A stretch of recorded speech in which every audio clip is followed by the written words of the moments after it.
Harvard Universitetinə qəbul olmaq üçün bu sualı doğru cavablandırmalısan. Həllini bilmirsən? Elə isə deyim.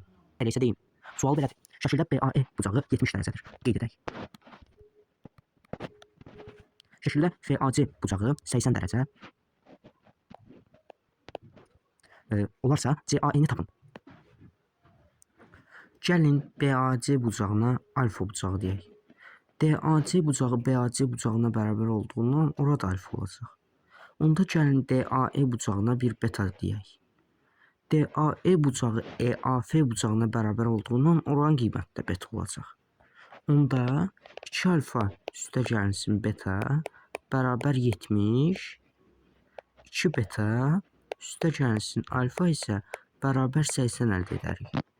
İfadələri alt-alta toplasaq, 3 beta üstə gəlsin 3 alfa bərabər 150.